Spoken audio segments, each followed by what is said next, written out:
Sometimes our heels get very sensitive, and that sensitivity oftentimes comes from very tight calf muscles. The soleus muscle oftentimes gets so tight that it just pulls on the back of our ankle, and we get this acute sensitivity in the heel. This practice is designed to stretch that area. So let's begin.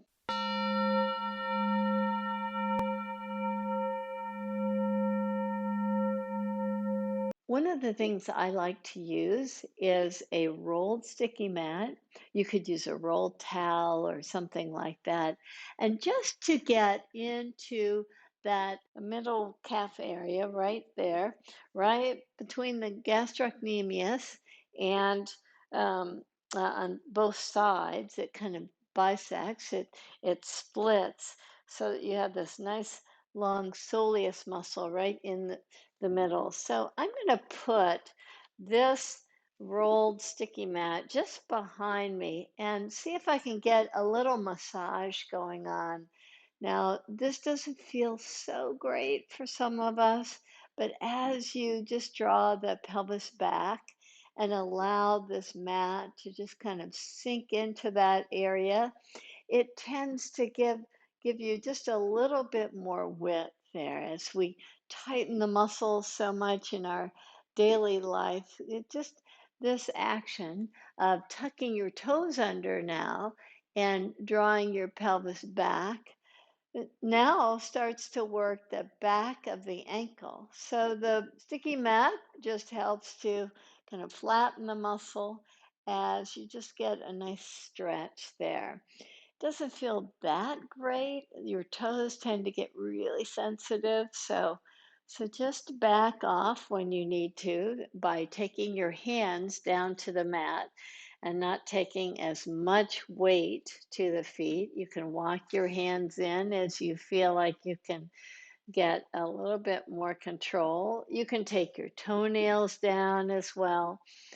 But just see if you can kind of open this area. Now, for those of you with any knee pain in this, obviously you don't want to do this. Just come with your toes tucked under so that you protect your knees during this. So once you've created this nice opening in the calf muscle, let's begin by coming to all fours position. I like to use blocks for this just to keep me tall. And so I'm going to take the blocks to their tallest position. So come to your knees. You can take your rolled mat or rolled blanket or towel away from you and step your right foot right between the blocks and lift your toes up. So now your heel is pressing down. And as you press the heel down, just draw back so that you get just a little bit of a feeling of stretch, not too much in the back of the leg. Bend the knee and come forward and just drop yourself down. The tall blocks really help keep a nice elongated spine. We'll just hinge back and forth. So press your heel down. As you draw it down, draw your blocks back so they support a nice lift to your shoulders as you soften down. And one more time, just draw down. And as you draw down, get your back foot really strong. Get a nice length to the spine and hinge back as you lift your toes up and draw the heel down as you pull in from the heel to the pelvis and come back to all fours position. One more time, take the blanket roll or the rolled sticky mat or a rolled towel and just draw back just to bring your awareness to the back sides of the legs again, because that's our focus during this practice. And come out of the pose again and take your left foot forward with tall blocks in your hands. With the left foot forward, lift your toes up, spread your toes, Drill down through the heel, pull in from the heel to the pelvis, and just soften down. And as you do, you'll just feel a nice lengthening quality to the back side of the leg. And again, we'll just kind of just draw forward and draw back and keep the foot active the whole time. As you root down, you get this nice engagement, nice tone to the muscles of the legs. And again, hinge forward, settle down, hinge back, keep the foot active. Walk your blocks back so you're always supporting a nice elongated spine. Sometimes if the blocks are forward, we tend to hang our head. We want to keep that elongation even in the cervical spine. Nice curve there. And one more time, just draw down and reach back with the toes spread. A lot of times they call this runner's lunge. I like to start the practice actually with this just to engage the back side of the legs. And now step yourself back to downward facing dog.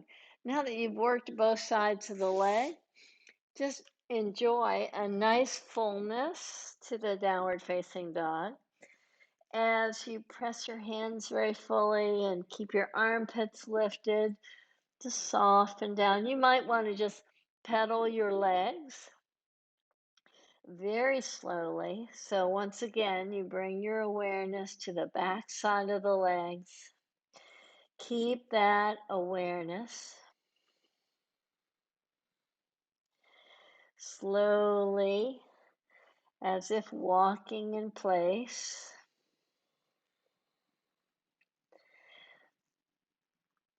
And as you're ready, make your way to walk yourself to the front of the mat. And at the front of the mat, rise up. Now let's do a rather awkward version of virabhadrasana number 1. So as we do that, step your right foot back. And as you step your right foot back, bend your right knee. Now, the heel may lift up. So I like to have the heel planted on something. So step it forward slightly so you can still bend the knee and get the heel down. So with the heel down, bend the front knee as well. So the back knee is bent a little bit and it's awkward. So you might feel out of balance. And if you do, take your front foot just a little bit wider so you stay stable with the back knee bent, bend the front knee. And it's this kind of baby virabhadrasana number 1, right? You're just allowing yourself to keep the back leg very engaged with this bent leg position. Now release your hands, and as you do, come toward a straight leg, and with a straight front leg, just draw yourself down toward the straight leg as you reach your hands back. And again, keep the back knee bent, bend your front knee, take your arms up again. Exhale and swing them back. These repetitive cycles that we're doing in this practice just allows for you to tune in to your connective tissues and hydrate them. One more time, reach your arms up with the back knee bent. Exhale, keep the back knee bent as you straighten the front leg and bow forward. It's kind of like this bowing gesture, as if kind of honoring royalty here. And lift yourself up, step the back leg forward, and pause and just kind of notice how charged the right leg feels compared to the left. Let's work the opposite leg. So step your left leg back. And the same thing, take a moment to set a good foundation here. So sometimes it feels like we're out of balance because our feet are almost kind of like we're on a balance beam. So if you walk your front foot wide, and as you come in toward the pose, with the back knee bent, can you still get the back heel to press itself very firmly down?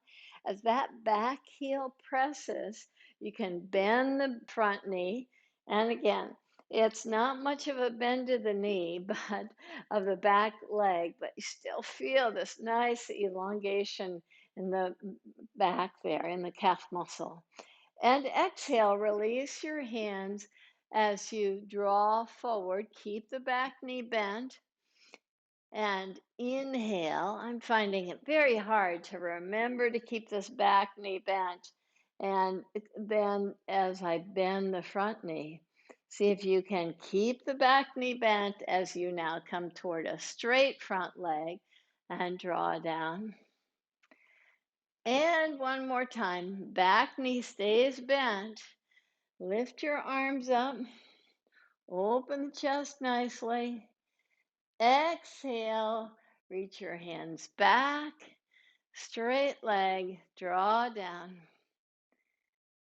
And one more time, just for good measure here. Reach your arms up, virabhadrasana number one, and or a variation thereof, and come toward parsvottansana.